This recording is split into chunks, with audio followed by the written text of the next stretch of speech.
అనేక మంది ఆత్మలను దేవుని సన్నిధికి మీరు నడిపించాలని దేవుడు మాదిరికరంగా ఆయన సిలువలో నేను దప్పికగొనుచున్నాను అని చెప్పేసి మాట్లాడుతూ ఉన్నాను అనమాట. విలియం కేరీ గారు మరి ఆయన ఇంగ్లాండ్ ప్రాంతం నుంచి మన దేశానికి మొట్టమొదటిగా వచ్చినప్పుడు ఈ దేశం భారతదేశం ఎలా ఉంటుందని చెప్పేసి ఆయన కొన్ని కొన్ని సంవత్సరాలు ఓడలో ప్రయాణం చేస్తూ వచ్చాడనమాట. కొన్ని నెలలు ఓడలో ప్రయాణం చేస్తూ వచ్చాడు. మరి ఈ భారతదేశానికి వెళ్తున్నాను కదా, ఈ భారతదేశంలో ఎలా ఉంటుంది భారతదేశం అని భారతదేశం గురించి ఎంక్వైరీ చేశారంట. ఎంక్వైరీ చేస్తే భారతదేశంలో ఎట్లాంటి ప్రజలు ఉంటారు? ఏదైనా చెప్తే కొట్టే వాళ్ళు ఉంటారు, దేవుని మాటలు చెప్తే విసిగించే వాళ్ళు ఉంటారు, నమ్మని వాళ్ళు ఉంటారు, రాళ్లతో కొట్టే వాళ్ళు ఉంటారు. ఇలాంటి భారతదేశం గురించి అన్నీ ఆయన తెలుసుకున్నాడు.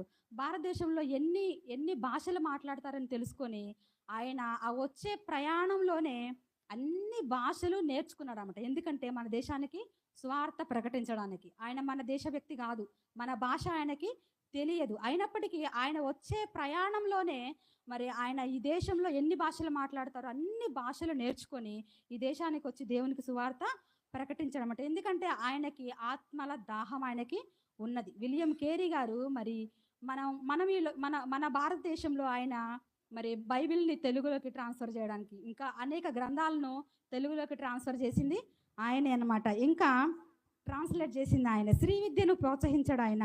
మరి పోస్ట్ ఆఫీస్ ఉంది కదా, పోస్ట్ ఆఫీస్ మన వాళ్ళు ఎవరు కనపట్లేదు.